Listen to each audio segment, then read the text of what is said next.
Добрый день, дорогие коллеги. Ну, сейчас уже 5 минут мы выждали. Как раз собралось 50 участников. Хорошее число. И я рад сегодня приветствовать э, сегодняшних докладчиков. Извините, сейчас у меня тут небольшая заминка. Да, сегодняшние докладчики – это Мария Яковлевна Каплунова, старший научный сотрудник Центра по национально-языковым отношениям Института языкознания, и наш стажер, уважаемый Ли Цзя, старший научный сотрудник Национального исследовательского центра по вопросам языковой ситуации и социального развития в Китае, а также старший преподаватель факультета китайского языка и литературы в Уханьском университете. И эти наши двое коллег сегодня прочитают доклад на тему «Современная языковая политика в Китае. Ключевые направления и исследовательские центры». Спасибо большое обоим докладчикам за готовность выступить у нас на дискуссионном клубе. И мы с интересом слушаем ваш доклад. Пожалуйста, вам слово. Добрый день, уважаемые коллеги. Я очень рада сегодня иметь такую возможность выступить с докладом вместе с господином Ли. Наш совместный доклад не случайен. Господин Ли уже давно планировал эту стажировку, еще с 2019 года, когда начались известные события, и стажировка, как известно, была перенесена на текущий год, точнее, период с 2023 по середину 2024 года. Наконец, мы можем тесно сотрудничать с представителем Уханьского университета, очно встречаться, не только онлайн, и обмениваться опытом. И сегодня мы подготовили доклад на тему, указанную Андреем Александровичем. Я в своей части представлю общую ситуацию по распространению языков, по основным направлениям языковой политики в Китае, а господин Ли уже непосредственно продолжит свой доклад с акцентом на деятельность непосредственно Уханьского центра по исследованию языковой политики. Особенно внимание в данном докладе будет уделено именно экстренным лингвистическим службам. Опять же, это тоже понятно, потому что Ухань известен сейчас всем ввиду предшествующих событий. И то, как боролись с пандемией не только медики, но и лингвисты, очень интересно, я думаю, всем. Давайте начнем. Я сейчас попробую продемонстрировать экран. Так, вывожу на полный экран. Так, у меня не получается. Так, если я листаю, то видно? Отлично.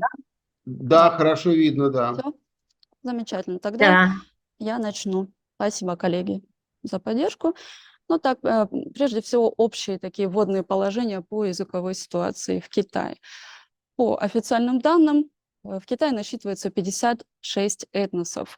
Среди них ханьцы, по последней переписи населения, официально считается 2020 года, составляют 91,11% при общем населении граждан КНР, составляющих свыше 1 миллиарда 400 тысяч человек.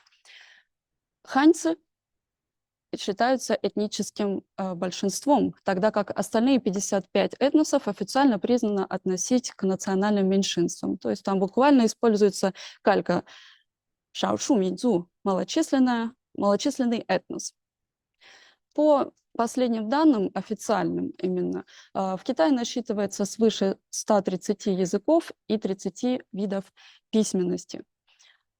И еще также в условиях диалектного разнообразия самого китайского языка основным средством коммуникации в стране является путунхуа, то есть литературная норма китайского языка, а также стандартизованные или, как еще их называют, упрощенные иероглифы. Чтобы понять языковую ситуацию и разобраться в распространении языков по определенным ареалам территории Китайской Народной Республики, необходимо обратить внимание на территориально-административное деление КНР. Итак, система национальной территориальной автономии является одним из столпов административной архитектуры Китайской Народной Республики. Это является таким пережитком взаимодействия с Советским Союзом, то есть перенятием опыта у Советского Союза. И мы видим сейчас на карте, обозначенной желтым цветом, автономные районы Китайской Народной Республики. Тибетский автономный район, Синьцзян-Уйгурский автономный район, Ниньцзяхуэйский, Хуанси-Джуанский, внутренняя Монголия. Кроме того, согласно административному делению КНР, выделяются города центрального подчинения: Шанхай, Пекин, Тяньцзинь, Чунцин. Специальные административные районы: Гонконг и Макао. Ну, а также 23 провинции, включая Тайвань. Итак, если запомнить особенно распространение, точнее, расположение автономных районов, то будет проще понимать распространение языков на территории Китая. Посмотрим следующую карту. Так, сейчас подвину изображение, да. Здесь мы видим, что вот таким бежевым цветом обозначены ареалы, основные ареалы распространения именно диалектов китайского языка. Как вы видите, охват практически вся страна, хотя на самом деле фактически, конечно же, это вся страна, но здесь также выделены особым цветом и ареалы распространения других языков. В частности, здесь на территории внутренней Монголии распространен монгольский язык, тибетские языки в районе территории Тибета. Так, у нас есть еще корейский язык в пограничных районах с Кореей. Тунгуса-маньчжурский. И, получается, тюркский – это уже Синьцзян-Уйгурский автономный район, тайкадайские языки мяо-яо и австроазиатские все уже стремятся к югу. Что касается диалектного распространения, именно диалектов китайского языка, то в настоящее время лингвистами Китая выделяется 10 основных групп, среди которых лидирующее положение, большую часть территорий страны охватывает именно группа гуаньхуа, то есть буквально язык чиновников, или Mandarin Chinese, термин из западной литературы. Именно на гуаньхуа основан литературный вариант путунхуа. И интересно то, что в рамках 10 диалектных групп далеко не всегда сохраняется, даже внутри одной группы сохраняется принцип взаимопонятности идиомов, что в некоторой степени может противоречить принципу выделения их как диалектов языка. Однако здесь на первое место вступает именно идеологический подход государственной политики Китая, основанный на национальном единстве всех жителей, всех граждан страны, то есть принадлежность их китайской нации, вне зависимости от того диалекта, носителем которых они являются, в том числе и попытка объединения в китайскую нацию, в том числе и представителей неханьских этносов. В настоящее время все чаще можно слышать при ответе на вопрос, каков ваш родной язык, именно ответ путунхуа. Если поговорить с человеком чуть дольше и спросить у него его диалект родной, то выясняется, что практически каждый житель Китайской Народной Республики, скажем так, в возрасте от 20 лет хотя бы, точно владеет тем или иным диалектом того или иного района, той или иной местности, где он родился. В некоторых случаях, и еще вот как у нас господин Ли Цзя, в случае, если этот гражданин потом переезжает в другую местность, он может овладеть и другим диалектом. Тут, конечно, уже функциональное различие между языками. Один становится функционально первым, другой вторым. Ну, тут тоже, конечно, все спорно, какой является первым, потому что в настоящее время, конечно же, особенно если человек проживает не в той местности, где он привык общаться с носителями того же диалекта, функционально первым все же становится именно язык путунхуа. Таким образом, основными, основными направлениями современной языковой политики КНР являются распространение путунхуа и стандартизованных китайских иероглифов. Как известно, в китайской лингвистической традиции четко разграничивается устная форма языка и письменная. То есть путунхуа ассоциируется именно с устной нормой, тогда как стандартизованные китайские иероглифы служат средством функционирования этой нормы в письме. В том числе это направление соответствует и такой общегосударственной задаче, общегосударственной кампании по борьбе с бедностью в Китае. То есть в том числе язык считается одним из средств борьбы с бедностью в рамках той ситуации, что, как правило, в отдаленных регионах и в сельской местности граждане, не владеющие путунхуа, могут оказаться несколько оторванными от возможности получения новостей, то есть возникают сложности при поиске трудоустройстве, образовании и так далее и тому подобное. И если это направление изначально было запущено еще где-то в середине 20 века, активно продвигалось, и в 21 веке распространение путунхуа продолжилось. Хотя официальные цифры гласят, что в настоящее время, прежде всего, это было направление в рамках борьбы даже не с бедностью, а именно с безграмотностью среди населения. И считается, что в настоящее время путунхуа и иероглифами не владеют порядка 3% населения.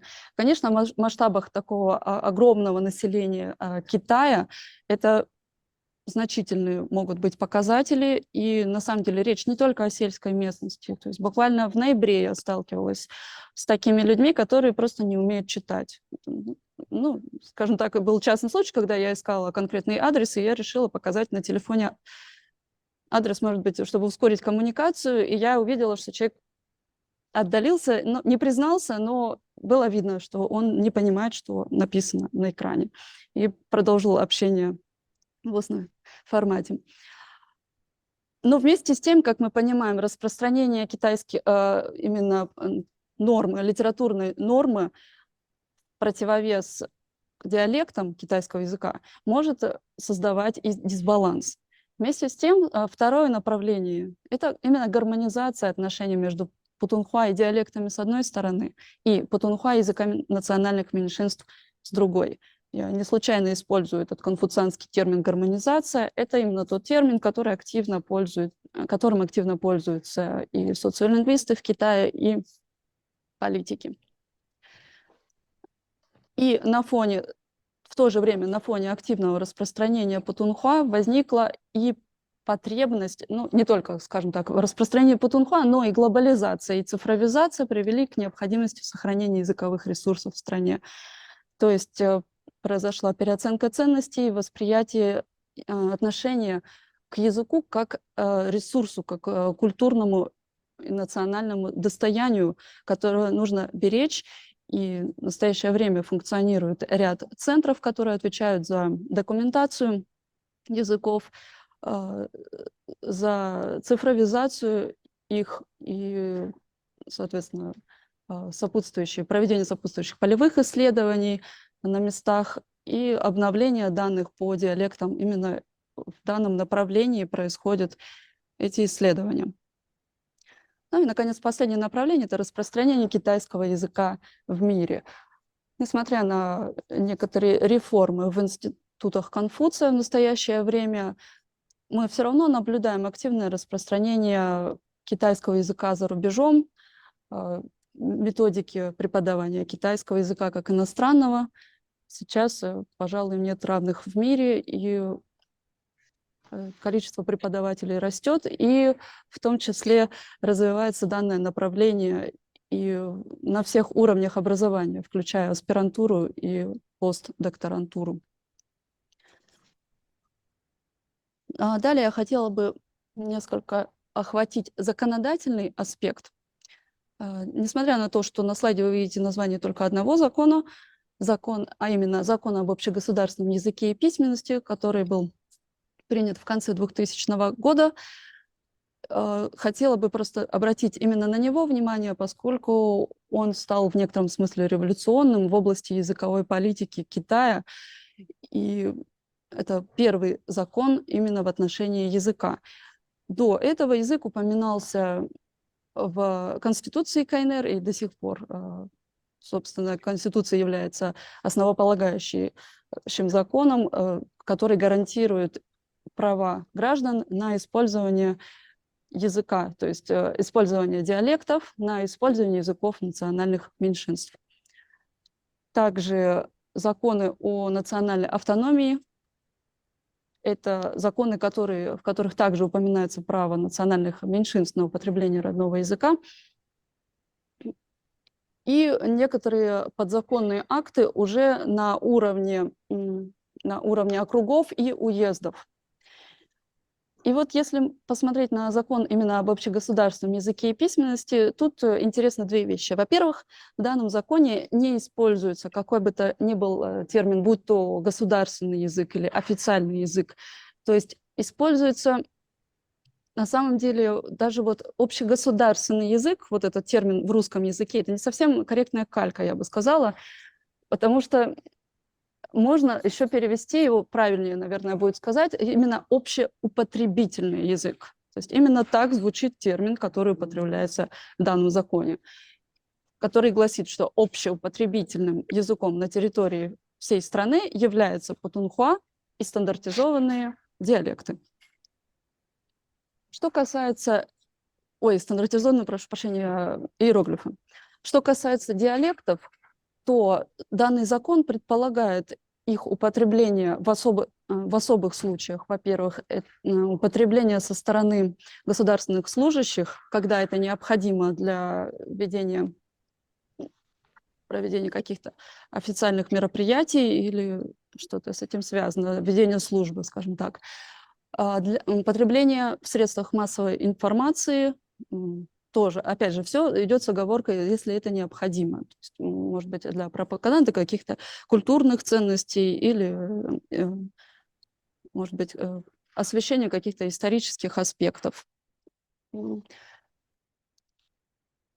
основном вот эти два направления, в которых допускается употребление диалектов. Что касается языков национальных меньшинств, то когда мы готовили статью с моей китайской аспиранткой, которая также сейчас занимается сопоставлением языковой политики России и Китая, мы насчитали 27 законодательных актов в отношении языков национальных меньшинств на уездном и областном уровнях. Но надо отметить, что охвачен совсем далеко не весь спектр языкового разнообразия КНР, то есть охвачены основные, наиболее функционально развитые языки. Это монгольский, уйгурский, язык джуанский, то есть одного из крупных этносов, и еще ряд языков, то есть в основном имеющих отношение именно к автономным районам. Далее я хотела бы немного поговорить о научно-исследовательских центрах. Так, да, у меня еще 5 минут как раз. В настоящее время, именно поскольку Государственная комиссия по языку, подведомственное Министерству образования КНР, является главным органом, контролирующим деятельность в области языковой политики в Китае. И на сайте Министерства образования КНР можно найти соответствующую информацию относительно языковой ситуации, научно-исследовательских центров и так далее. И вот в настоящее время на данном сайте насчитывается именно 28 научно-исследовательских центров по вопросам языковой политики Китая, основанных в период с 2005 по 2023 года. Среди них я вывела просто некоторые случайные названия, чтобы вы могли увидеть основные направления этих центров. То есть это центр мониторинга, исследования национальных языковых ресурсов, которых я упоминала, центр исследования языковой стратегии, исследование языковых ресурсов языковых меньшинств, исследование стратегии в отношении иностранных языков. Этим занимаются непосредственно наши коллеги из Шанхайского университета иностранных языков, с которыми мы активно сотрудничаем с 2019 года. В Центре языковой политики также бывают такие интересные названия, как Центр исследования языка и здоровья. Вообще китайские лингвисты очень любят в отношении языковой ситуации использовать такие термины, которые имеют отношение к некоторой ментальной стороне взаимодействия человека с языком. То есть вместо термина «языковая политика», как правило, используется именно термин «языковая жизнь», как вообще он считается таким основополагающим в области исследований языковой политики, языковой ситуации и чего бы то ни было в области социолингвистики. И корни, вообще-то, языковая жизнь, данное направление имеет, это была японская школа языковой жизни в 40-х годах 20 века. И вот этот опыт китайцы в свое время переняли. Но термин «языковая жизнь» активно стал распространяться именно с началом 21 века. Даже центр, в котором работает господин Ли, здесь я его... Ой, простите. Так, Центр по вопросам языковой ситуации и социального развития в Китае. Здесь тоже интересный случай, потому что вот Жен Владимировна вспомнит, что мы спорили, как правильно перевести название данного центра. Потому что по-китайски используется термин «юйчин», буквально «язык» и «чувство». Вот то, что здесь используется именно языковая ситуация. Если бы я переводила напрямую с китайского, возможно, я бы использовала термин языковая лояльность. Или вот английский, и ожидала бы, соответственно, перевода на английский, чего-то вроде language attitude. Но на официальном сайте Уханьского центра представлено именно в отношении вот этой лояльности, соответственно, как language matters.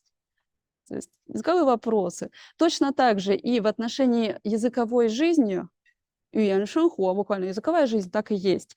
При переводе, будь то название статей или ежегодные отчеты, о которых я сейчас тоже немного поговорю с вами, используется термин не языковая жизнь, не language life, а language situation. То есть китайцы пытаются несколько адаптировать свое мировосприятие к западному мировосприятию, такому более конкретному. Но что я хочу сказать, что на самом деле деятельность в области языковой политики не ограничивается деятельностью 28 научно-исследовательских центров. То есть даже посмотрев на этот список, я не увидела ряд центров, даже в рамках того же Пекинского университета языка и культуры, где имеется, помимо указанных в списке центров, имеется еще также Центр исследования языков, граничащих с Китаем стран, что также имеет значимость в рамках инициативы «Один пояс, один путь», которая продвигается непосредственно в лице Си Цзиньпина с 2013 года Китаем. Кроме того, из интересных событий прошлого года, так, сейчас перелистну слайд, там, был первый симпозиум по вопросам языкового национального регулирования, проводимый Пекинским педагогическим университетом в ноябре 2023 года. Если постараться, можно и меня найти на фотографии. И в рамках данного мероприятия было объявлено о создании очередного центра. В данном случае это был центр именно Национальный центр языкового регулирования при Пекинском педагогическом университете, а также ассоциации периодических изданий в области языкового регулирования. И что можно сказать, что на самом деле все мероприятия, которые проводятся, они не являются такими последовательными. Очень сложно выстроить последовательность, какую-то поступательную последовательность развития исследований в области языковой политики, поскольку очень много проводится мероприятий. Тот же Шанхайский университет иностранных языков с 2019 года активно проводит симпозиум по социолингвистике. И в 2024 году также планируется очередной симпозиум. И последнее, о чем я хотела сказать, это ежегодные отчеты по вопросам языка и письменности, также которые готовятся при поддержке общегосударственной комиссии по языку и письменности. Изначально первым отчетом был именно вот здесь, вы видите, на английском написано Language Situation in China, на самом деле на китайском мы видим именно языковая жизнь. Эти отчеты впервые начали готовиться с 2006 года, и так называемая «зеленая книга». Но дальше, поскольку данное направление активно развивалось, появились и другие отчеты. Так, во-первых, синяя книга – это уже изучение языковой политики в Китае. На самом деле очень сложно разграничить содержание этих книг. Нельзя говорить, что в книге по языковой жизни отсутствуют материалы по языковой политике. Так или иначе, материалы коррелируют, но ввиду очень большого числа исследований приходится разводить эти направления. Также появилась и белая книга, которая непосредственно связана с результатами исследований в области письменной формы языка. И желтая книга посвящена изучению языковой жизни, языковой политики за рубежом. И дальше я хотела бы предоставить слово господину Ли, который расскажет вам о деятельности своего центра и взаимодействии данного центра с другими. Спасибо за внимание. Мария, а мы все вопросы отложим до Да, конца да, второго если доклада, можно, да? да, так будет лучше. И мне Мгм. кажется, господин Ли также в рамках своего доклада, возможно, ответит на какие-то возникшие на данный момент вопросы. Ли Да, 老师，хорошо. Добрый день, уважаемый Андрей Александрович, уважаемые коллеги и друзья. Мне очень приятно участвовать в клубе. Простите, разрешите мне говорить по-английски. First I share my screen and okay. It's a great pleasure and honor to give a report to our respected Russian colleagues and friends. Just now, Maria has given us a brief overview on the overall language situation and contemporary language policy in China. Next, I'll give a report about the work of the local centers affiliated to the State Language Commission, especially the Wuhan Center, where I come from. Let's first have a brief introduction to our center. Just as Maria has mentioned, the State Language Commission has established a number of research centers across the country with different tasks. Our center, with the official name, the National Institute of Chinese Language Matters and Social Development, is a research center jointly established and managed by the State Language Commission and Wuhan University since 2014. Main tasks are to monitor language life, interpret social phenomena, provide decision-making advices, and serve the goal of national development. Here, language life is quite Chinese way of expression, but a key word of Chinese social linguistics, meaning language situation in both static and dynamic perspectives. We have a website here, and we have hosted 3 academic platforms. The first is a quarterly internal report to the State Language Commission with in-depth reports and analysis. named Language Situation in China. The second is an online newspaper published on our website each month, named Language Situation Monthly. And the third is a database, meaning a database for language situation resources in China, updated regularly, where language-related news can be searched in various criteria. And I can show you here is our website and the language situation in China, and our newspaper and the database. And here is the database. You can perform a full word search and time span, classification, and since its establishment, we have made some major achievements. The former and founding director, Professor Zhao Shiju, and current director, Professor He Lin, their reports on on language strategies received approval from high-ranking officials.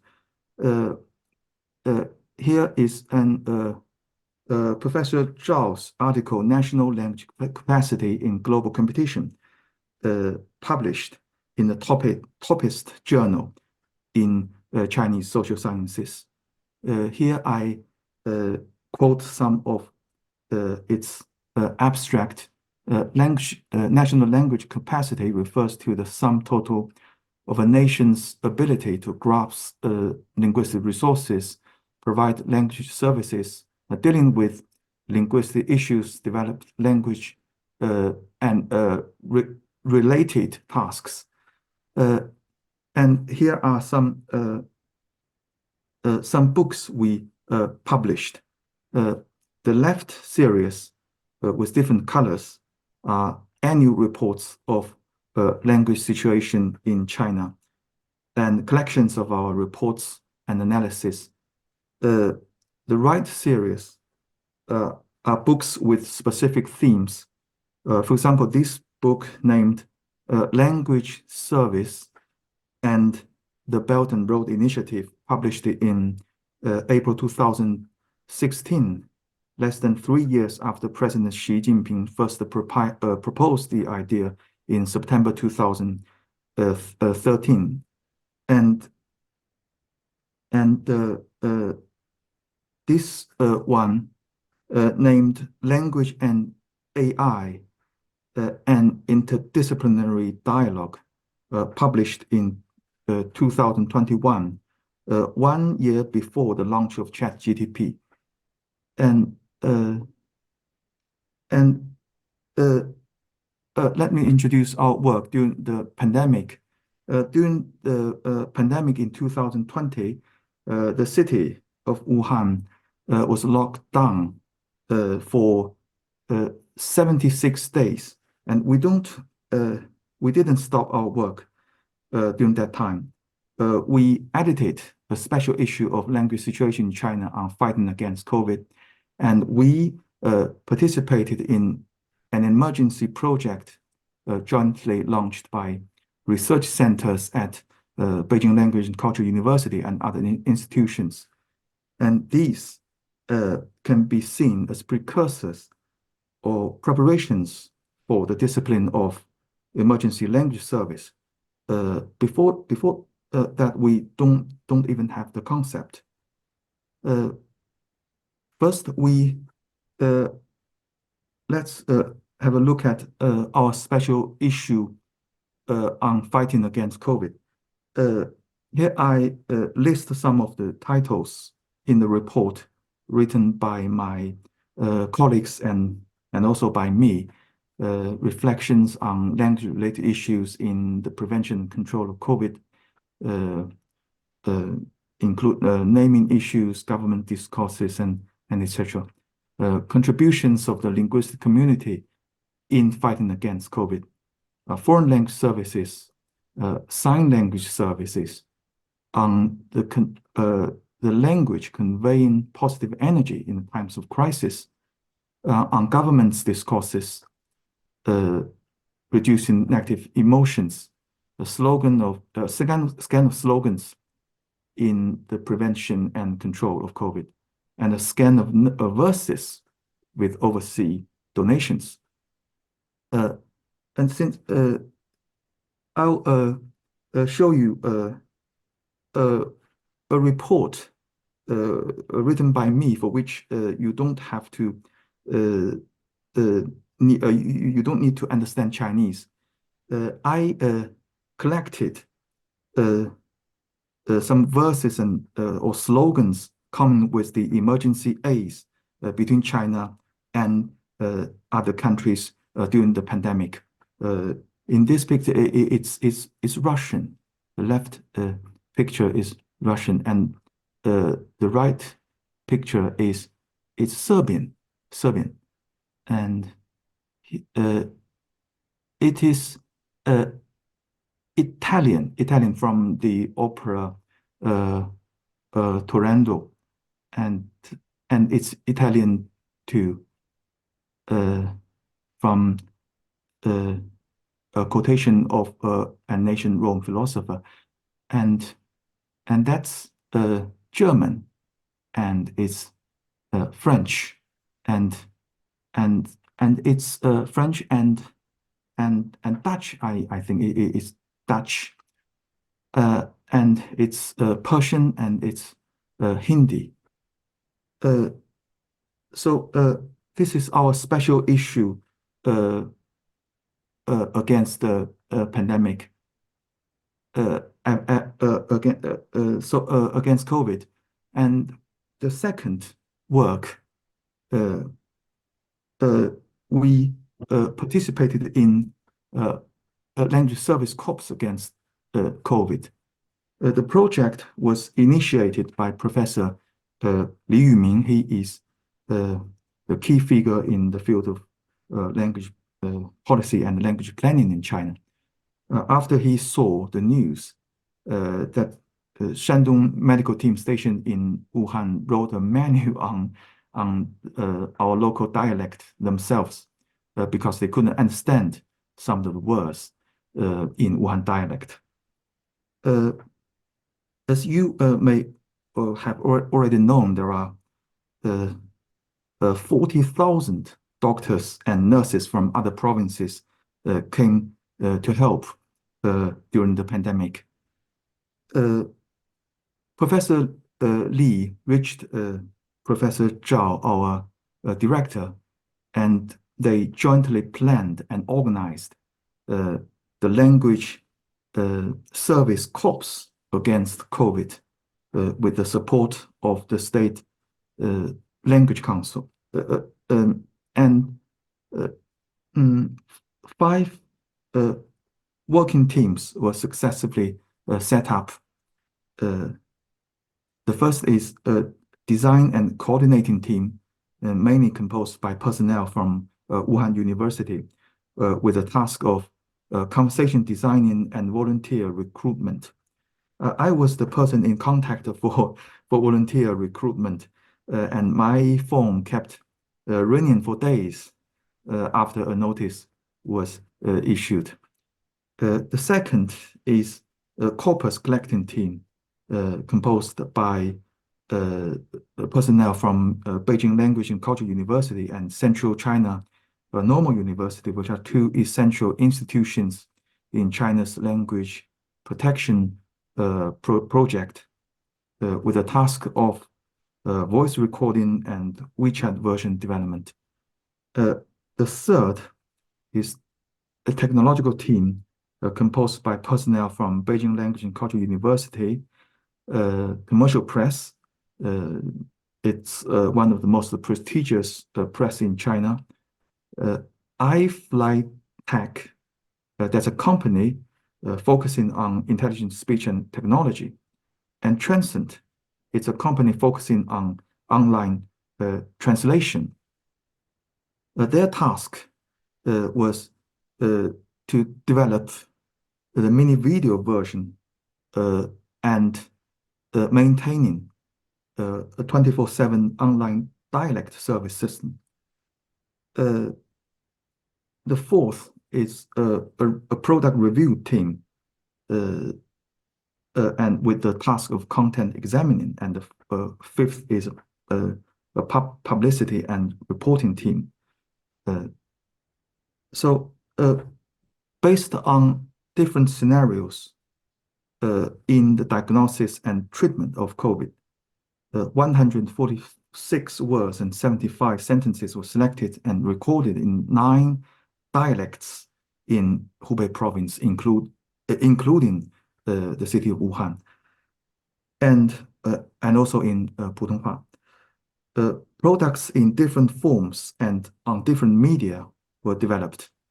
For example, a 24/7 online dialect service system, which was officially launched on the evening of the 11th of February. More than 160 volunteers were selected to provide consulting services on dialects. A web page version with text and audio, and a printed pocket book version, and short video version. Because the dialect system, dialect version is no longer provided, let me exemplify with the later released foreign language version in 41 languages. Let's look at the web page. Here.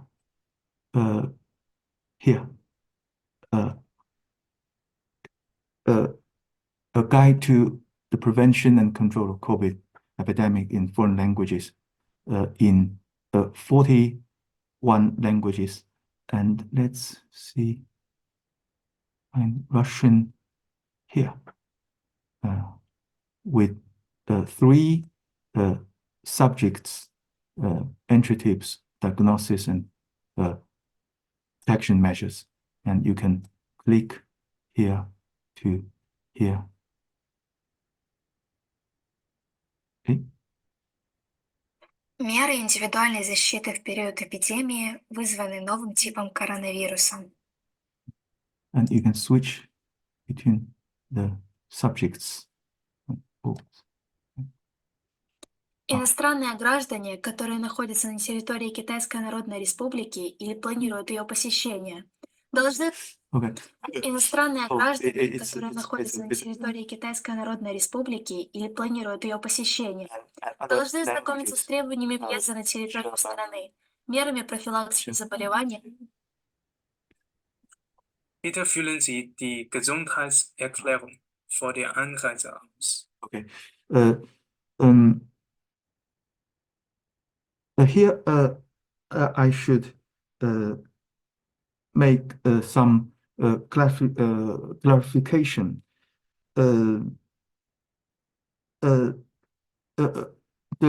As we all know, the standard Chinese are spoken all over the country, just like Russian.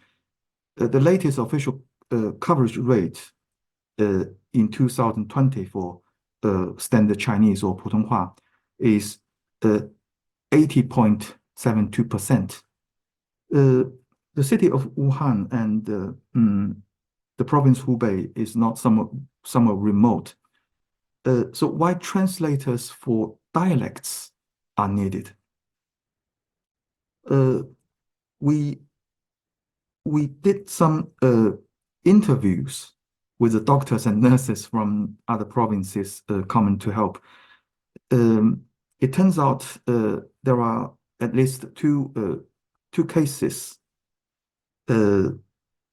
First, in the first case, many senior patients in their 70s or 80s or even 90s are not good enough in speaking standard Chinese.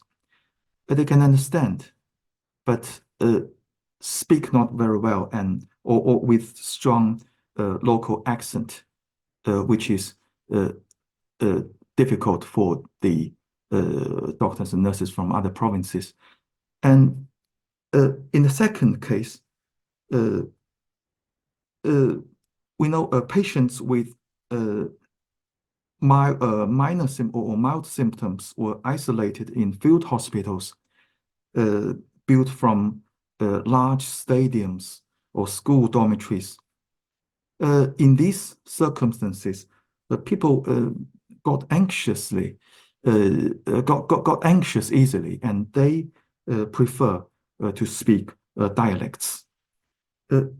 So in both cases, the function of dialects is emotional, is comforting, rather than communicating.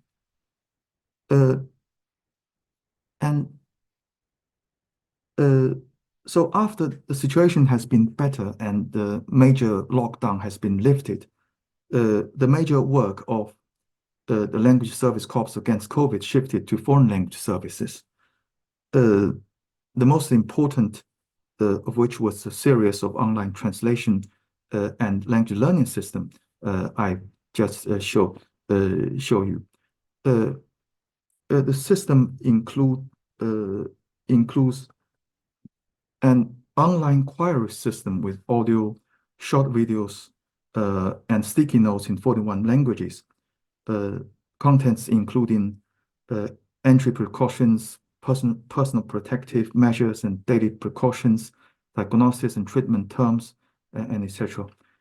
Compiled according to the coronavirus prevention and control plan, diagnosis and treatment plan, and public protection guidelines issued by the National Health Commission of China.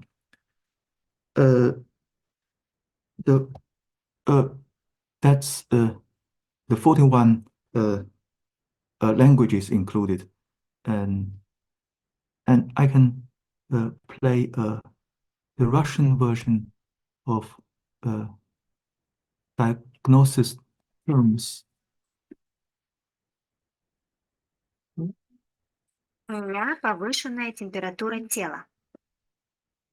У меня постоянный кашель. У меня сухость во рту. The Russian short video, Russian, and you can download all short video in 41 languages at the website of Beijing Language and Cultural University. And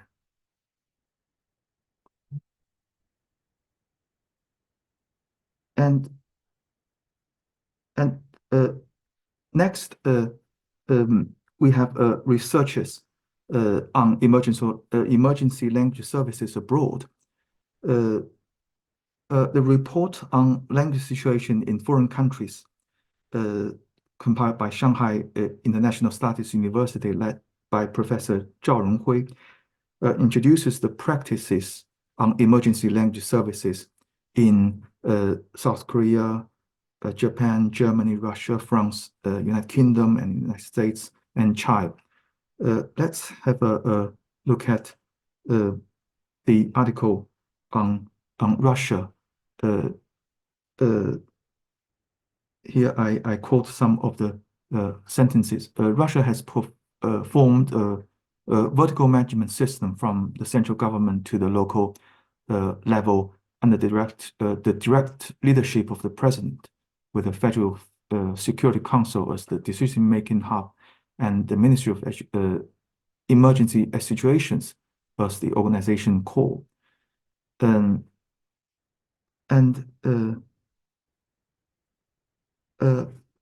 we have done researches on simplified Japanese. Since Japan is a country prone to natural disasters, and Japanese linguistics are also conscious of crisis management, they have accumulated much experience since the Great Hanshin earthquake in 1995, when they initiated the research and development of simplified Japanese for disaster relief and emergency response. The background of the development can be summarized as follows. most of the information distributed throughout the video and televisions, the television is aimed at people in the of Japanese nationals, and foreigners do not have a high level of Japanese language skills, cannot understand and obtain the correct information they need. The second, not all foreigners in Japan can speak English, and using English to communicate with foreigners in disaster relief and emergency response can sometimes lead to unnecessary misunderstandings. And they summarizes 12 rules of simplified Japanese. In fact, a scheme of simplified Chinese was developed by Beijing Language and Culture University and Peking University at very early stages of the pandemic. It was launched on the 27th of February 2020 and officially released on the official website of the Ministry of Education of China. It is intended for foreigners with HSK level 4 or above, with a knowledge of around 1,200 words, and includes a draft of standards for the development of the simplified Chinese, as well as examples of simplified texts based on these standards. Here, simplified the translation simplified Chinese may not be good enough. It means simplified Chinese language, not simplified Chinese characters. And here is an example. In this example, there are fewer words and sentences in the simplified Chinese version, and on the left is the original version. So the simplified version have fewer words and sentences, less complex grammatical structures, without any major loss to the original version. And finally, there are many articles discussing the theoretical frameworks of emergency language service. I'll quote an article which summarizes the basic factors or properties of emergency language service, written by Professor Liu Yuming, the founding father of the discipline. He summarizes three stages, 3 domains, 5 dimensions, and these different varieties. So let's have a look one by one. There are public emergencies can be divided into 3 stages. Different stages faces different tasks. Before the emergency, the task is to establish plans for language emergency service and reserving personnel, data, and technology. During the event, the task is to eliminate language barriers in emergency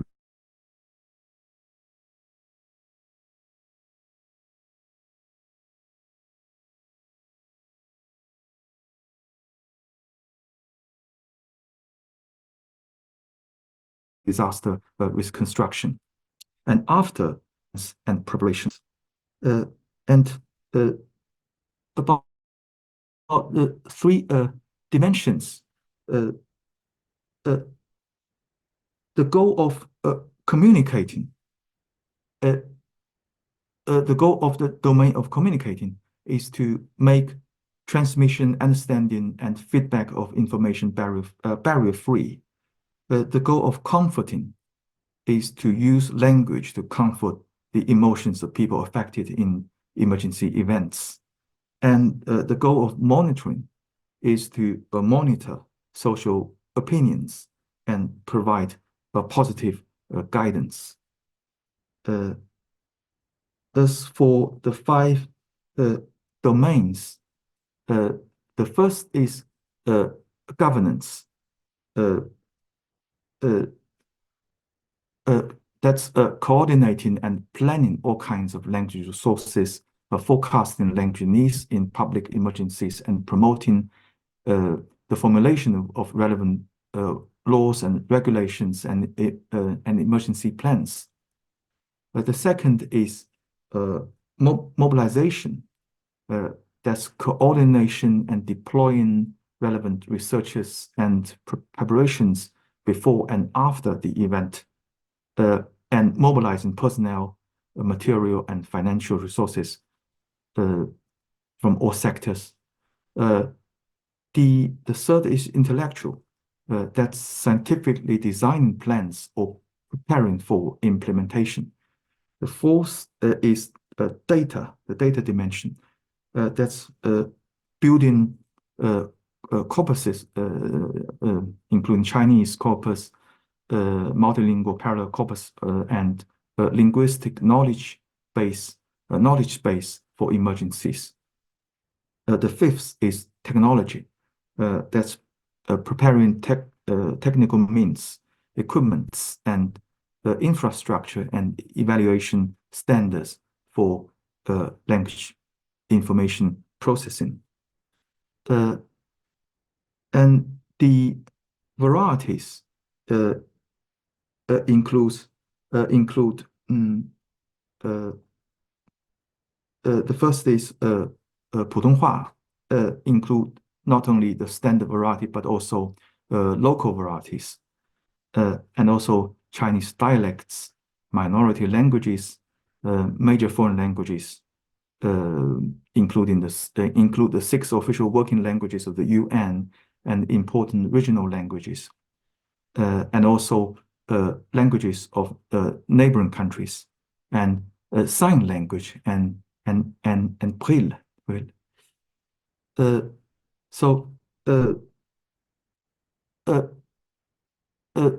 Finally, let's have a look at some recent development.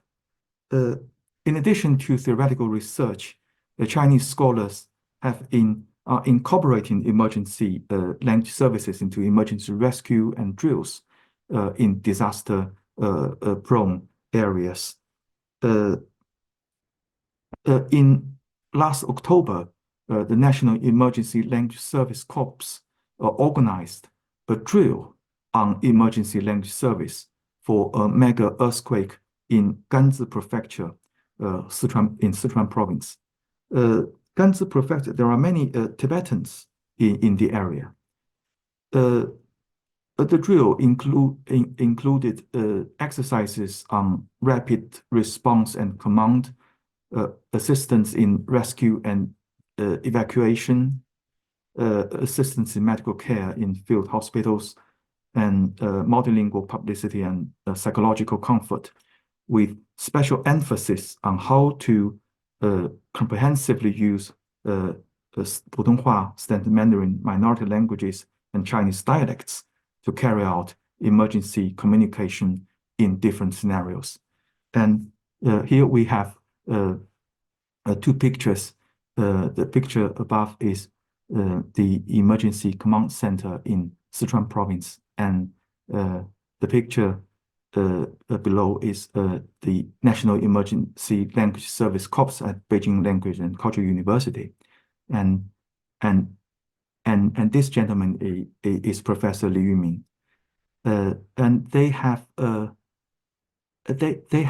video, but it's in Chinese. It's a video for the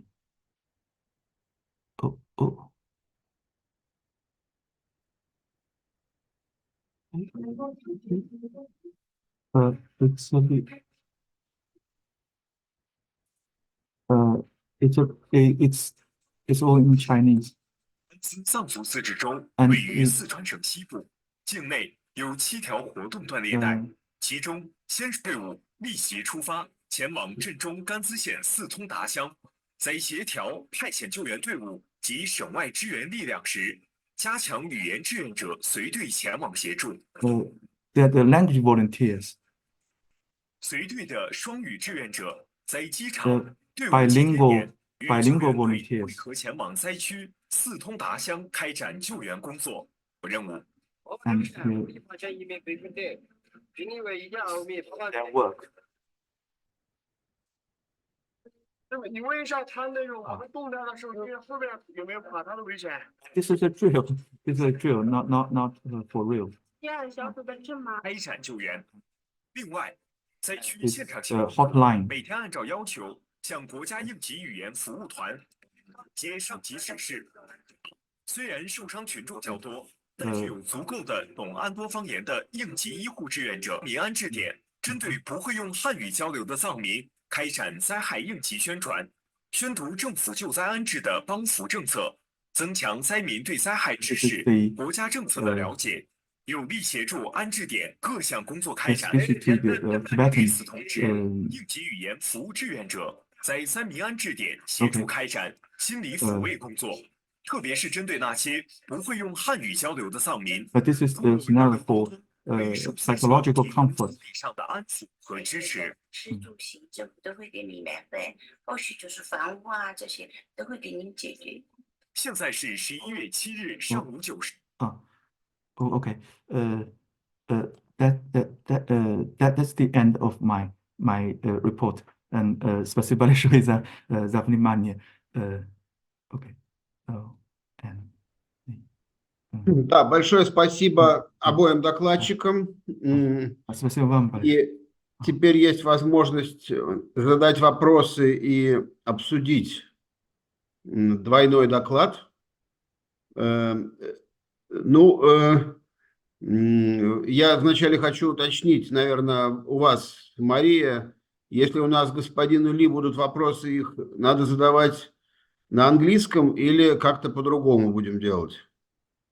Я думаю, Андрей Александрович, по возможности лучше задавать по-английски, но если что, мы найдем способ. Хорошо. Ну, давайте начнем с вопросов, которые уже появились в чате. Там были вопросы Зои Григорьевны Прошиной. Но мне кажется, что на первый вопрос уже господин Ли очень подробно ответил. И у вас есть возможность, если это не так, можно еще раз его задать. И второй ваш вопрос устно задать, пожалуйста. Зоя Григорьевна, вы хотите задать свои вопросы самостоятельно? Включите, пожалуйста, микрофон. On my mic. I'm sorry. Thank you very much for your presentation. That was very interesting. And indeed, the first question, I was too quick with asking it, probably. I can see the answer. And my second question is, I'm working at the language contexts and dialect contexts.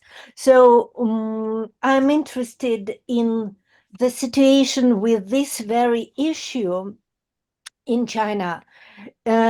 Is this interest widely spread in researching contexts, language and dialect contexts?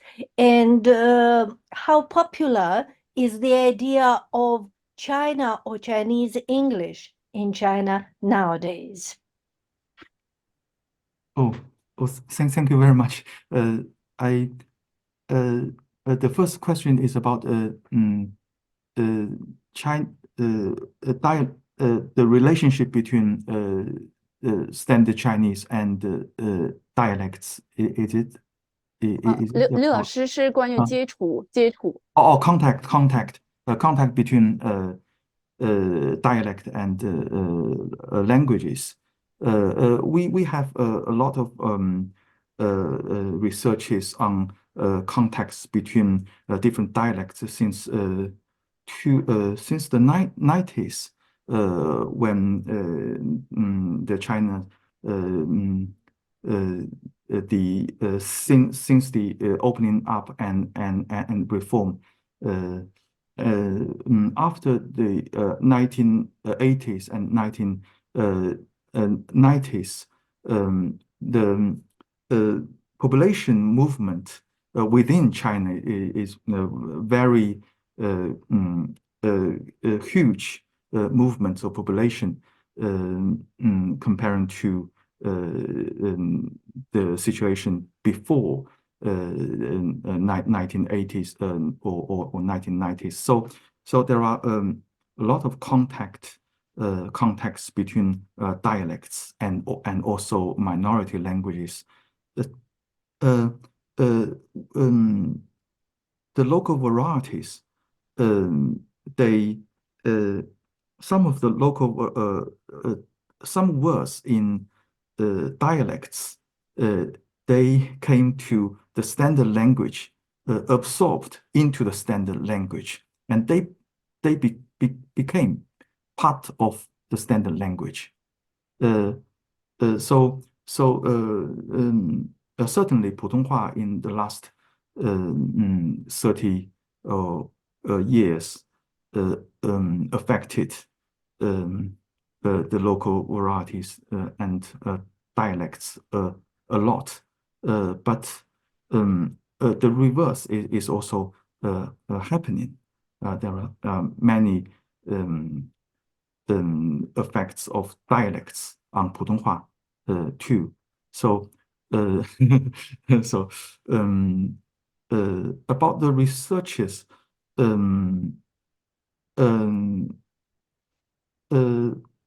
on mixed languages or pidgins or Creole, that we have in my interest. I'm quite interested in migration languages. We have the Chinese scholars have done researches of the migration of the three gorges, three gorges, 三峡工程 three gorges from Hubei and Sichuan province. They migrated to other provinces because of the three gorges, and this kind of work. And we also have works about the migration of the people in northeast China, in Dongbei, northeast China, when they migrated to the south, to South China, to build plants there. So we we do have a lot of researches on language contact and also contacts between minority languages and Chinese in the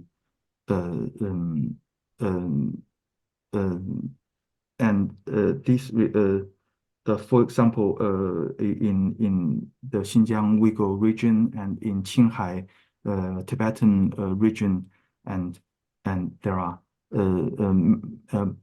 many this kind of works.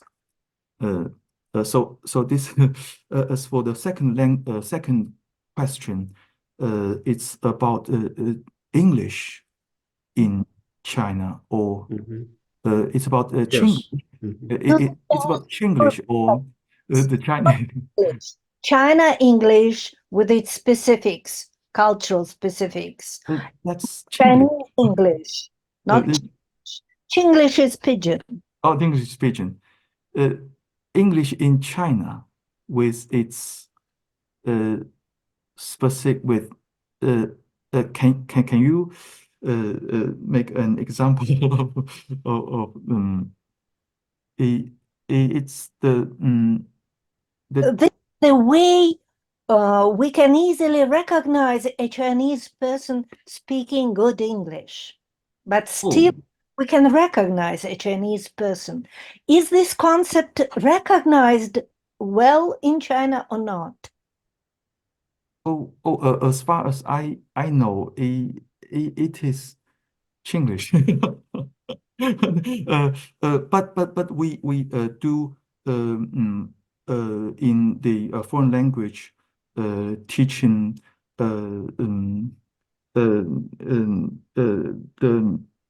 we do provoke to use English language to express our own ideas, our own ideology, not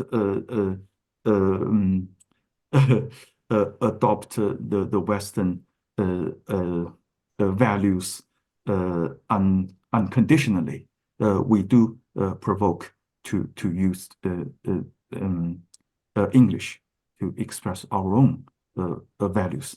That is in the it's a very obvious change in the foreign studies universities in China in the past few years. Коллеги, разрешите все-таки привести пример Chinese English. Буквально вчера мы обсуждали презентацию господина Ли, и там был такой пример to serve national development. И как раз я сказала господину Ли, что это звучит очень по-китайски, и предложила заменить вот этот глагол to serve на что-нибудь, что-то вроде foster, способствовать и так далее. Вот я думаю, как раз пример этого китайского влияния на сознание. In some English translations, we do use pinyin instead of the English words. For example, the central there is a very famous university in China named Renmin University of China. Literally, it can be translated the People's University of China. But people, the word people have very specific meaning, political meaning in China. So the English translation may not convey the idea or the Chinese idea of people. So the official translation for the university is in pinyin. It's Renmin University. You can visit their website at ruc.edu.cn. And the same situation with 民族大学. Yes. 民族как этносы, народы, и тоже вот этот перевод как National University звучит не очень, и поэтому используется тоже пинyin, и говорится 民族 University, хотя это не всем понятно, о чем речь, конечно. Yes. Я хотел задать такой вопрос. Okay, I'll speak in English. I had that question already during Maria's part, but maybe I address it to both of you. Of course, in Russia, the situation with language policies is also very complicated. But recently, there is a growing understanding that we need to organize this domain somehow, and there is an idea of creating so-called state concept of language policy, and our institute was even involved in preparing such a document. This work has not been finalized yet because there is more than one version of such documents.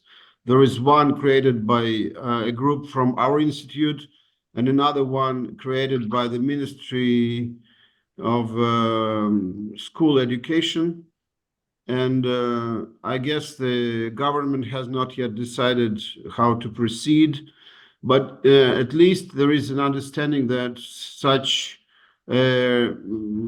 framework style document is needed so that perspectives of language development is organized somehow, and all the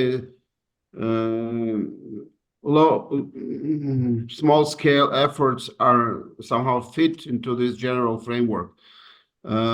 Is there anything analogous in China? So that is my question. Is there some kind of effort for creating a general understanding of how language policy should develop in the future? Thank you very much. Yes, we do have such plans, and just in 2020, the state council, that's very high ranking office in government, issued a plan for about language and characters in the new era. That's you can download the report at the website of the Chinese government at gov.cn, and it's as far as I know, there are at least 4 or 5 such major plans since the founding of the People's Republic of China, and the plan issued in 2020 may be the 4th or 5th plan, and it's a guideline for the next decade or even longer, and we have the state language committee, and the Ministry of Education have made their own plans, and for every 5 years, we have a 5-year plan, just like the Soviet Union. We have a 5-year plan. So every 5 years, the state language committee made their own plan for the next 5 years, and you can download the document at the webpage of the Ministry of Education. We do have such plans, and we have in fact we have 2 different plans for the 5-year plan. We have 2 different plans. The first is for the use of language, and the second is for the scientific research of language and characters. Okay. We have 2 different plans. Thank you. And Maria, please. Yeah. I would like to add that in 2022, when the Congress of the Communist Party took place, there was a kind of lawsuit which was like promoting Putonghua. We welcome something like we welcome the 20th Congress, and it was a special week which took place during which the discussion of language matters took place, and the promotion of Putonghua was mentioned as the main deal for the next period. In 2022, promoting Putonghua was included in the party reports, the reports delivered by Secretary President Xi in the party conference. It's a big event for the linguistic communities. Okay, thank you very much. Артем, пожалуйста.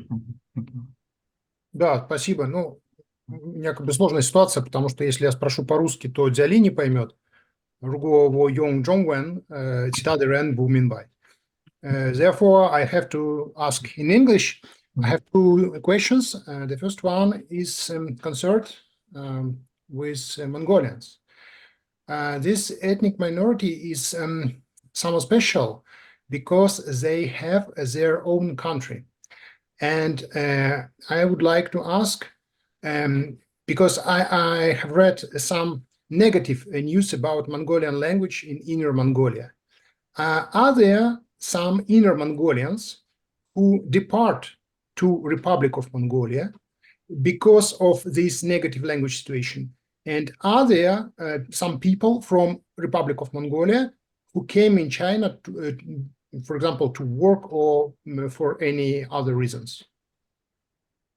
Thank you very much. I know there are some events or misunderstandings in the last in 2020 or 21 that there were some events, but may not. I don't know the specific specifics, and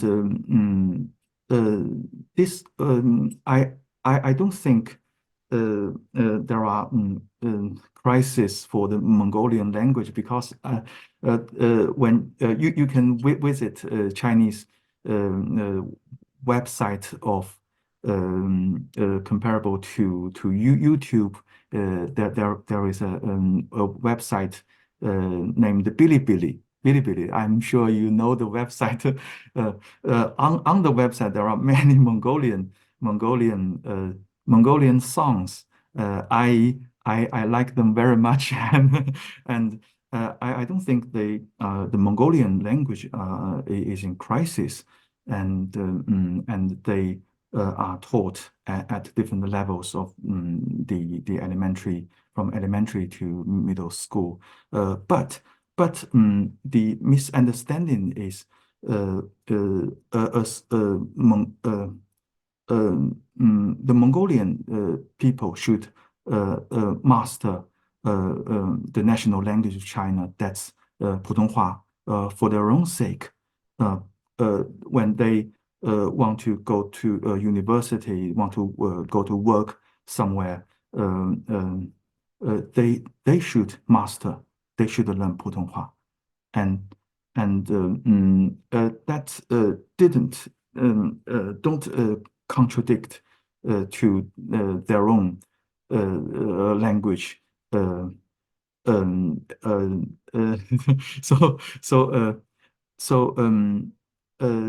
I know that this event, but I don't think it's that serious.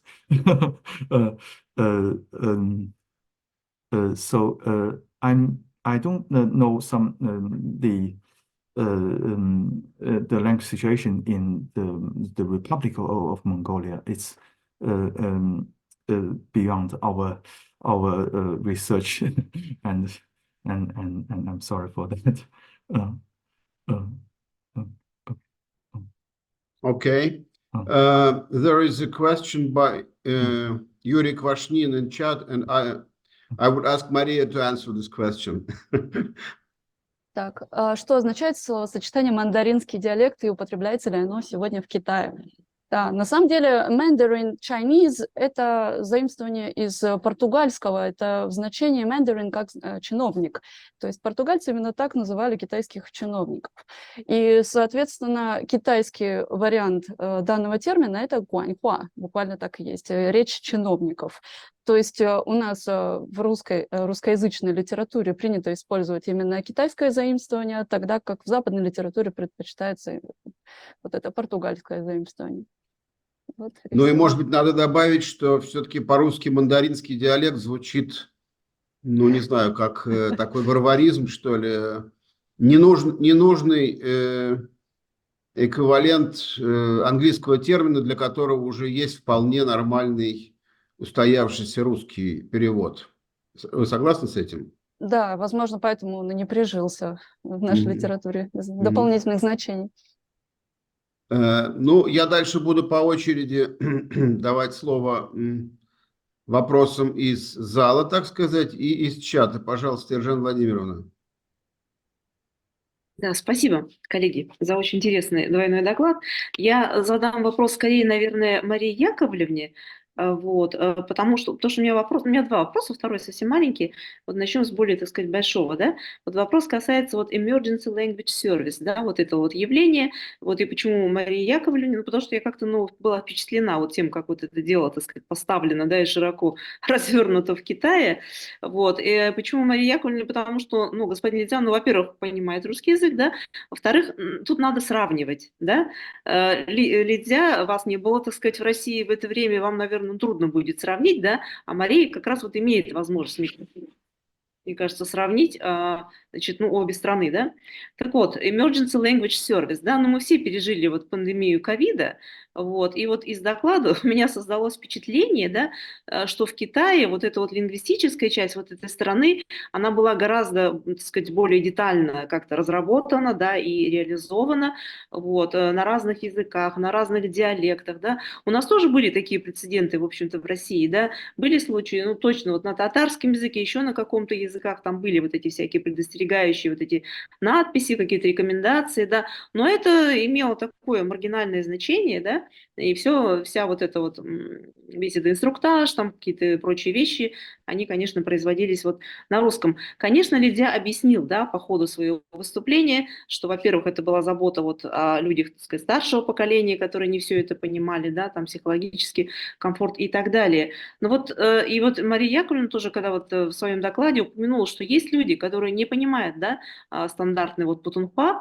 вот не могли бы все-таки вы прокомментировать, почему вот это так? Это вот как-то связано с уровнем образования или вот действительно с наличием вот людей, которые в процентном отношении мало, а в числовом много, да, которые все-таки не совсем вот понимают, или вот как Илья вот говорил, да, с диалектом, с акцентом говорят, да, вот на вот путунхуа, вот, ну вот это вот комментарий, если можно. Прежде всего, вот это распространение путунхуа базируется на его внедрении в систему образования. И, конечно же, поскольку активное внедрение путунхуа происходило последние 20 с лишним лет, то мы видим вот эту разницу между даже не соседними поколениями, а вот 30-летний разрыв между представителями китайского населения, которые не имели этого образования и просто столкнулись со стандартными нормами языка уже на телевидении, через СМИ и так далее. На самом деле разница между путунхуа и диалектами разительна. То есть в лучшем случае мы можем говорить о сопоставлении путунхуа именно с группой гуаньхуа, из которой он в основном, собственно, и произошел. Но если сравнивать путунхуа с южными диалектами, то это мы можем говорить даже чуть ли не о разных языках, если не брать идеологическую сторону языковой политики. Не говоря уже о сложности китайских диалектов. Ой, почему-то я сегодня путаю, китайских иероглифов. То есть почему, вот я сегодня сказала еще другое название стандартизованных диалектов, это как упрощенное письмо. То есть вот эта политика, которая проводилась Коммунистической партией Китая после образования нового Китая, именно была ориентирована на уменьшение процента безграмотных людей ввиду сложности самого, то есть родного языка для самих жителей. То есть упрощение иероглифов происходило буквально вот на графическом уровне. Мы сейчас, и на самом деле сейчас все изучающие китайский язык обязаны изучать именно упрощенные иероглифы. И вот отвечая на вопрос Зори Григорьевны в чате о пинyin, пинyin тоже является обязательным требованием к параллельному изучению вместе с путунхуа. Однако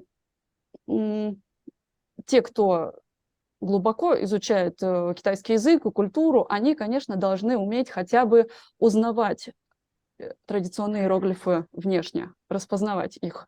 Но это уже более повышенные требования и к слоям населения, как местным, так и иностранцам. Соответственно, вот кто пропустил этот момент, тот уже очень сложно это наверстать. Это, собственно, как для нас для всего населения, наверное, планеты в рамках глобализации было изучение основ компьютерных навыков. Тоже ведь вот такой разрыв между поколениями мы наблюдаем. Кому это дается легко, кому-то сложнее, и все, прямая связь с возрастом тоже наблюдается. Спасибо. А можно еще вот второй-то маленький вопрос? Да, конечно. Да, пожалуйста. Да, вот понятие вот national language capacity. Был об этом слайд, да, и там, в общем-то, объяснено, что это. А вот можно все-таки вот дать перевод? Вот, мне кажется, станет еще яснее, если прям перевести на русский язык. Обычно capacity мы передаем как компетентность, языковая компетентность в данном случае. То есть, опять же, это связано с уровнем владения литературной нормой языка. Ли Цзя, может, выходить как-то прокомментировать? Там вот на слайде как было, да? Вот national language capacity refers to the sum total of nations' ability to grasp... Да. И вот что касается, Иржина Владимировна, прошу прощения, что касается national, да, и это все в рамках всей страны. То есть вот эти вот проценты, которые периодически в докладах звучат о том, сколько процентов владеет путунхуа на должном уровне, вот это имеется в виду. Языковая способность в рамках всей страны, да? Ага. Спасибо. I think that the language capacity include not only the knowledge of language structures, but also the performance of language. So should include discourse analysis.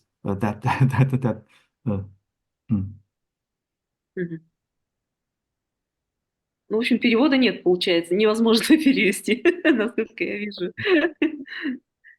Да. Это же сложный концепт, да. Спасибо. Пожалуйста, Мария Васильевна теперь. Мария Васильевна, звук.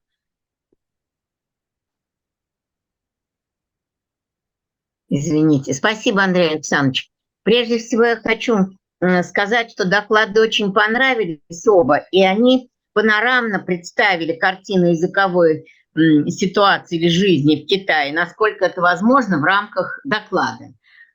И у меня два вопроса. Один Марии Яковлевне, а второй доктору Ли Цзя. Я не знаю, как сделать. Сначала Марии Яковлевне, да?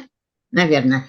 Мария Яковлевна, очень короткие вопросы. Кто делает этот ежегодный отчет по вопросам языка и письменности? И кому он подается? И доступен ли он на русском языке или только на английском? Кто делает прежде всего этот доклад? Прежде всего как раз вот эти исследовательские центры и готовят доклады. В том числе Уханьский центр, который был представлен, да. То Кому он есть подается? Кому он подается? Государственной комиссии по языку, которая как раз в Министерстве образования. Отчеты, к сожалению, я бы сказала, даже недоступны на английском. Это то, что заголовок переведен на английский, это не говорит о том, что содержание переведено на английский.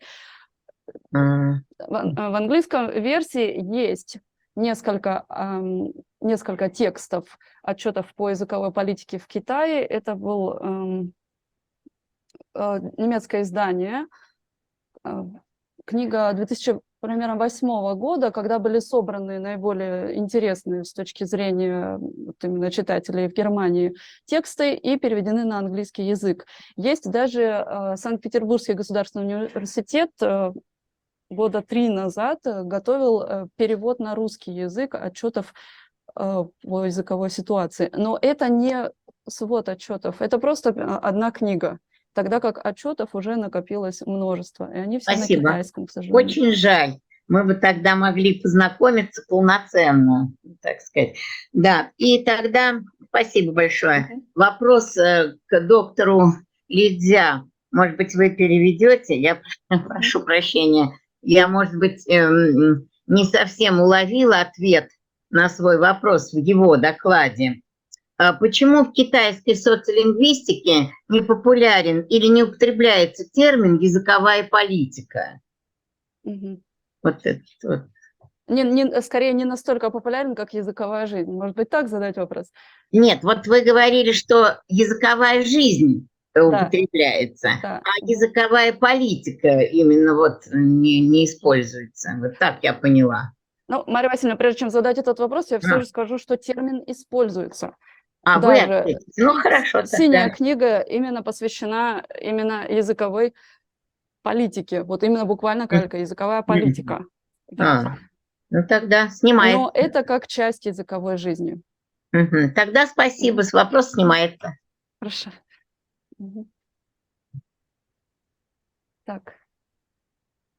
В чате есть вопрос Ивана Ядреева. Вы хотите его вслух сказать? Или, может быть, господин Ли Цзя прочитает просто и ответит? 李老师，您能看到就是最后的一个问题啊？ Thank you for the question about the Cantonese dialect. It's a bit complicated, and since I should answer the second question, is Cantonese dialect still supported by the government? I must say, the Chinese government, from the central government to local governments, dialect affairs relating to dialects are not their agenda, are not in their agenda. The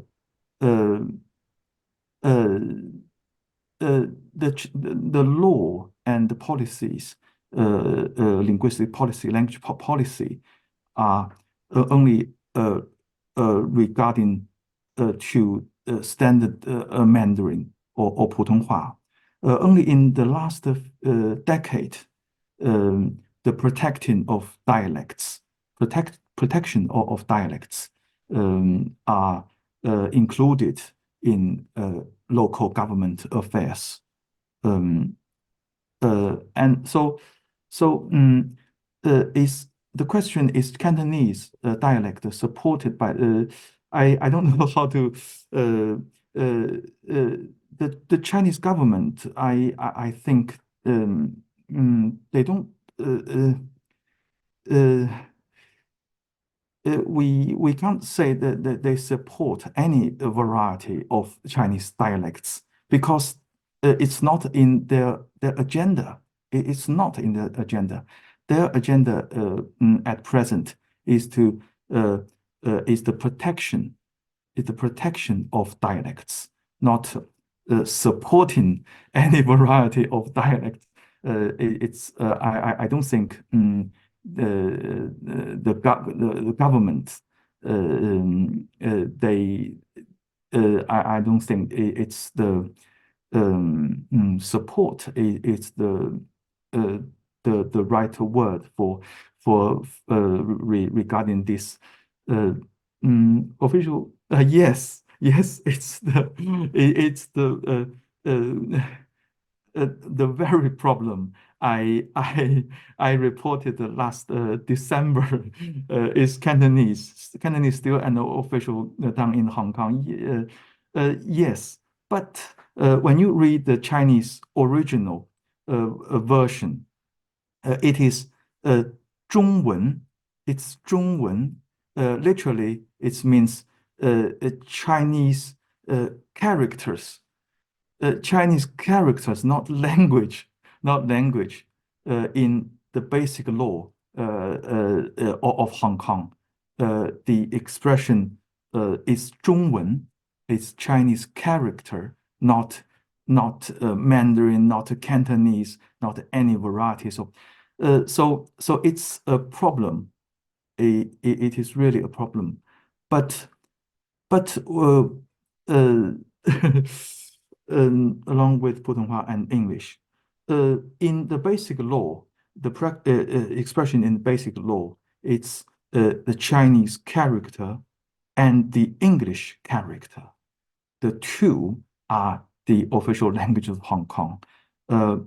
But somehow, in the last 20 years, it becomes three languages three languages and two characters, the policy of three languages and two characters, I think it's a problem for Hong Kong. But in the basic constitution, three languages and two writing systems would be better. Two writing systems, yes. So in our view, Cantonese is not a separate language. So in many of the policy of three languages and two characters, two writing systems, I think there's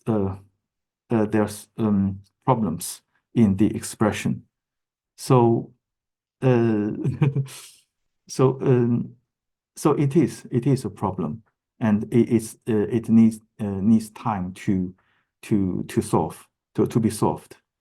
And the relationship between Mandarin and Cantonese dialects, in comparable to other dialects, are I don't think there are major differences. But as you know, the Cantonese dialect, along with Shanghai dialect or the Southern Min dialect, they are very strong dialects comparing to other dialects in inner China, for example, in Hubei province, in central China.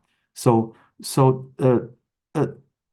there should be differences because they inflected the Mandarin very strong comparing to other dialects. There are many words, Cantonese words in Mandarin in the last 2 or 3 decades. For example, when you call taxi, it's 打的. 打的, it is Cantonese. It's very common expression. But it's from Cantonese. 打的 and 买单. When you pay for the bill, it's 买单. It's absolute. It's pure Cantonese. But when it came to Mandarin, it is a Cantonese word with Mandarin pronunciation. So there are differences, but not in government affairs. So it's really a big question, not only for Hong Kong but also for Taiwan.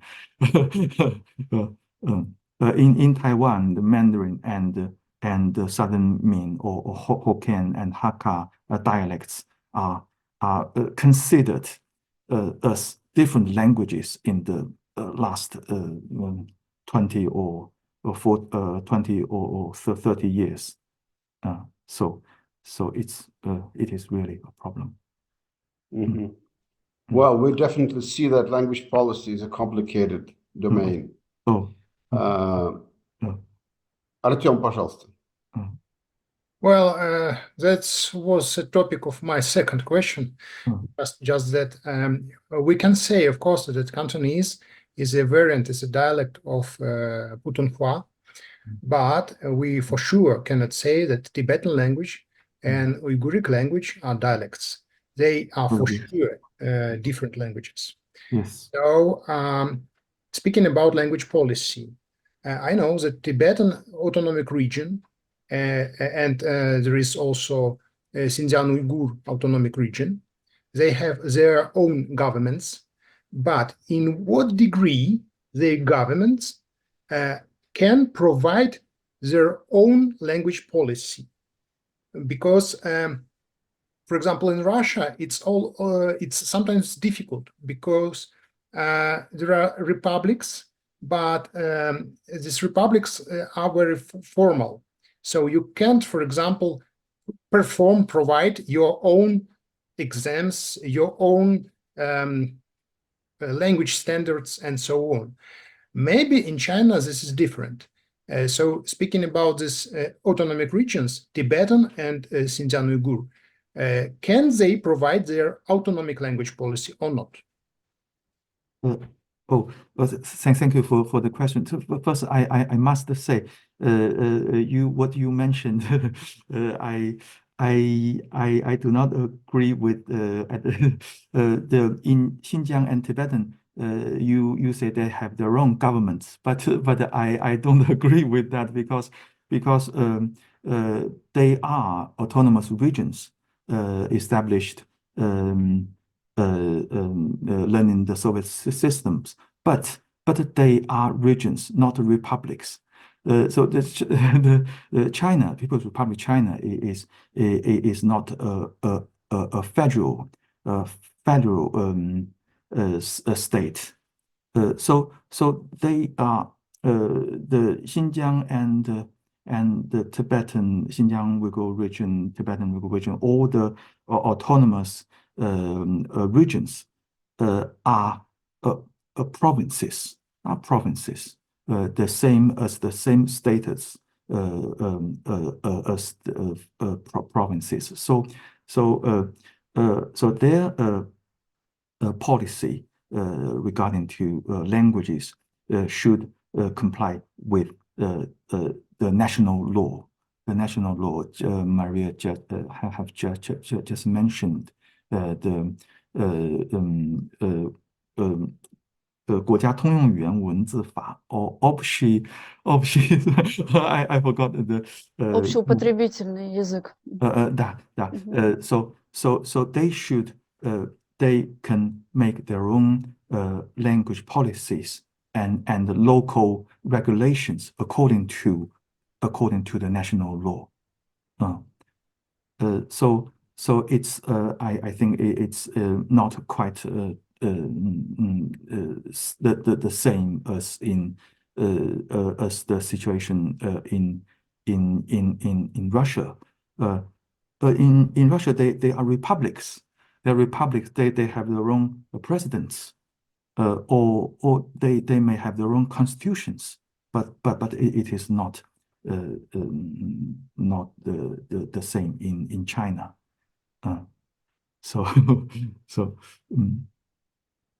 We learn from the Soviet systems, but we have our own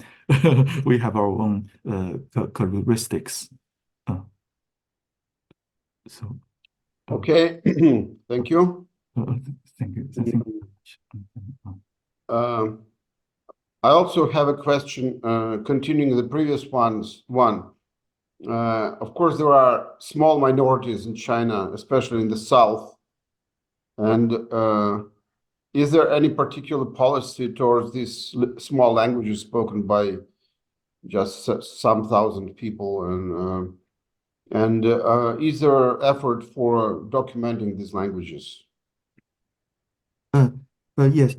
The Chinese government launched a very large-scale language protecting project in 2005.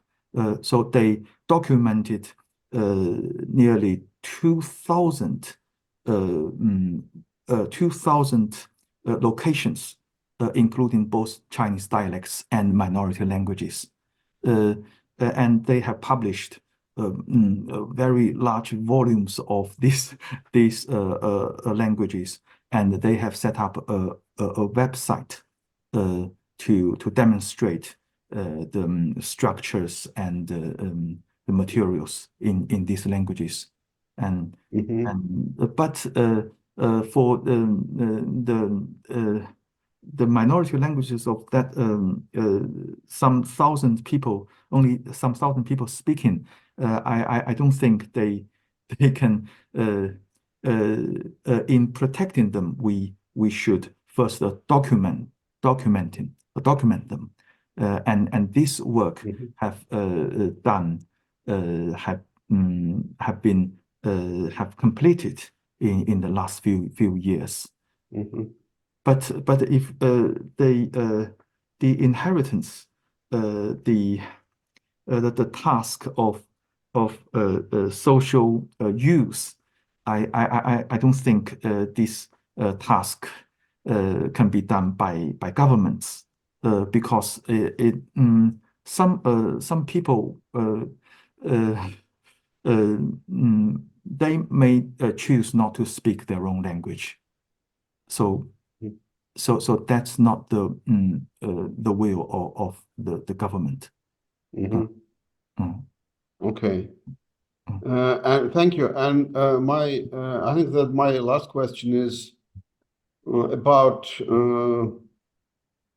the topic you discussed a lot, this emergency language service. It's apparently it must be a very expensive effort.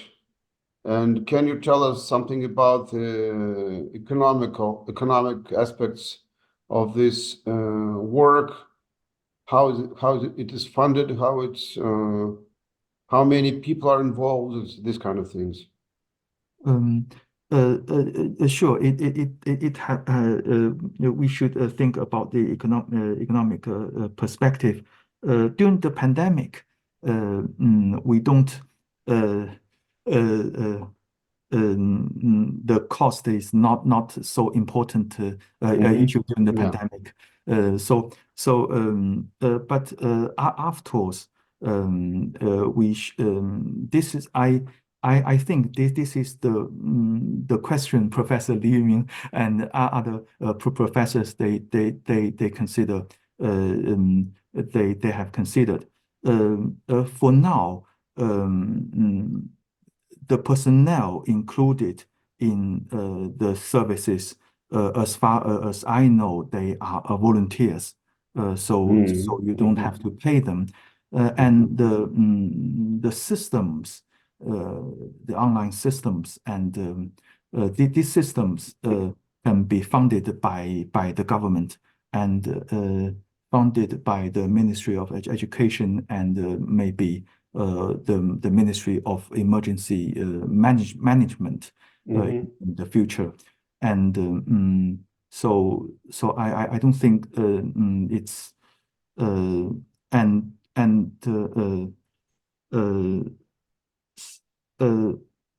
so I don't think that's about funding personnel and so I don't think they are quite big problem.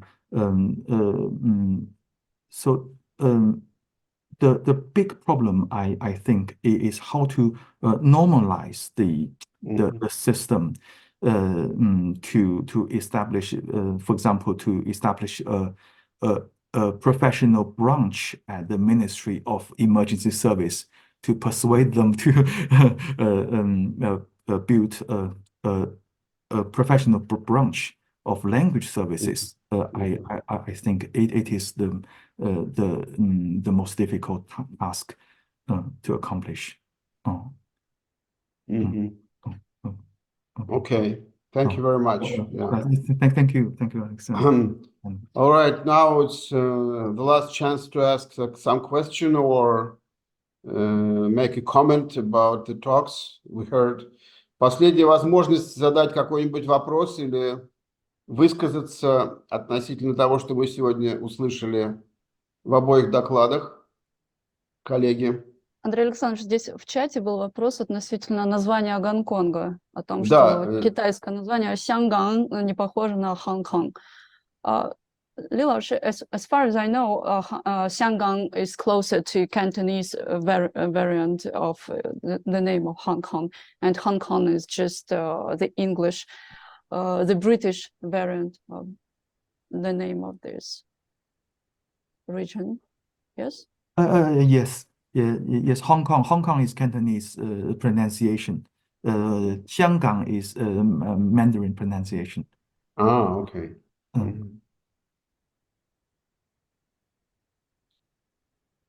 So, Hong Kong was seized by under the British rule for 1.5 centuries. So the pronunciations are all in local dialects. But in mainland China, you should use pinyin for the romanization of proper names, including place names and people's names. You should use pinyin for the standards. Артем придумал еще один вопрос. Пожалуйста, Артем. Yes, I have additional, somewhat funny question. As far as I know, some universities in China now are canceling English language in their programs. Huh? So is it a sign of that China is going to make Chinese language the world language? So China doesn't need English anymore. It's really an interesting question. First, I don't I haven't heard any news of canceling English in their courses, but there are you know, in the last 20 or 30 years, in the Chinese higher education system, they put more importance in English than Chinese. When you must pass an English examination before you can get a bachelor's degree in most of the Chinese universities. The news I heard is the canceling of that regulation, not the canceling of the English courses. So I do think it's the right path, because we should put more importance in our own tongue, our own mother tongue, than foreign languages. Maybe, but I think it's a long way before Chinese language can become a world language.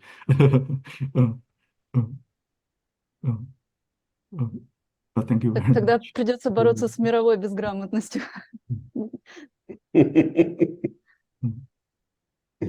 Потому что китайский язык неотделим от иероглифики, да? Вы имеете в виду? Да. Но мы же можем пиньинем писать, и нормально. Или палладием. Не совсем. Будет много амонимии, и мы тогда запутаемся. Вот, кстати, насчет пинyin, может быть, не полностью на вопрос я ответила, Зои Григорьевны, что китайцы в своих положениях четко дают понять, что пинyin только вспомогательная система. Пинyin — это не замена иероглифов. К этому они точно подходят так. А был какой-то этап, насколько Да. я слышал, когда чуть ли не собирались переходить на...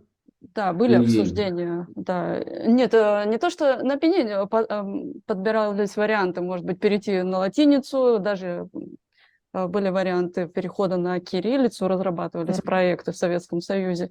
Но в итоге китайцы все-таки настояли на том, что культурная составляющая превыше всего, которая неразрывно связана именно с иероглификой. Удивительно, но некоторые аспиранты, которые приезжают сюда, в Россию, не могут пользоваться нормально пиньинем. Меня это очень удивило. Или мне такие аспиранты попались?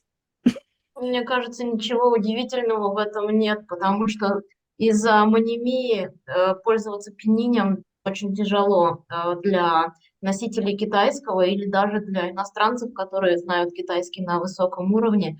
Практически невозможно читать просто на пиньине без иероглифов.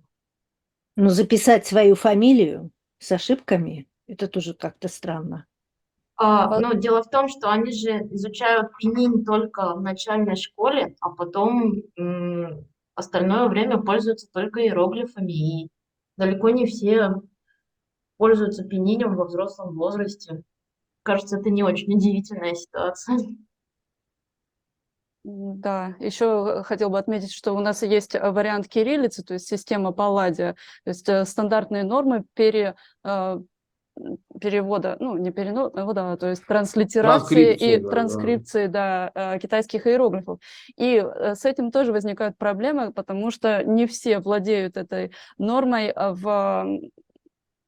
там, где паспорта выдают иностранцам, приезжим, и бедные китайцы вынуждены защищать диссертации на имени, с использованием имени, которое написано некорректно, потому что у них это в визе.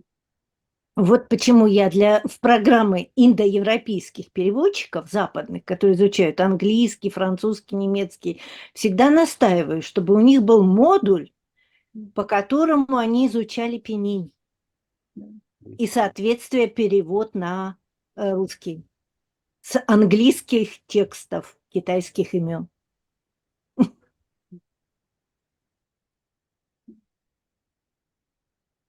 Ну, как Мария правильно заметила, есть система Палладия, которая еще в XIX веке была создана и которая достаточно хорошая и устойчивая, насколько я понимаю, и должна использоваться в официальных документах для китайцев, которые создаются в России. Это мы сейчас затронули определенную частную, но очень серьезную проблему.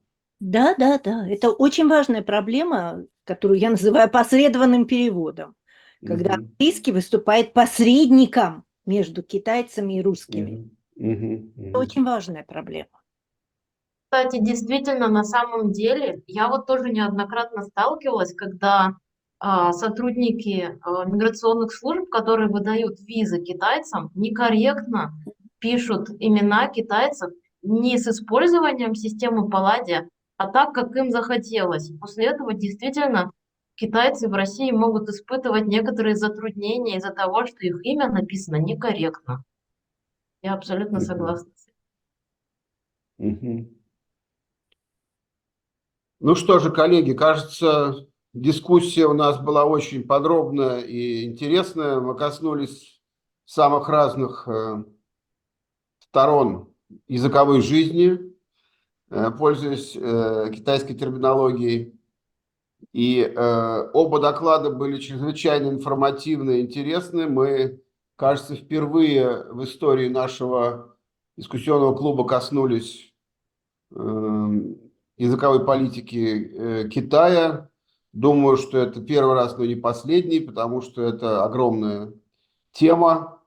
Ну и большое спасибо обоим докладчикам, и Марии, и Ли Цзя, за то, что они захотели, согласились выступить у нас на заседании нашего клуба с такими интересными сообщениями. Давайте им поаплодируем. Спасибо, коллеги. Спасибо. Большое спасибо. Ну, на этом, наверное, я сегодняшнее заседание закрываю, и в следующем месяце мы снова встретимся. Всего доброго, спасибо. Всего доброго. До свидания. До свидания. До свидания. До свидания.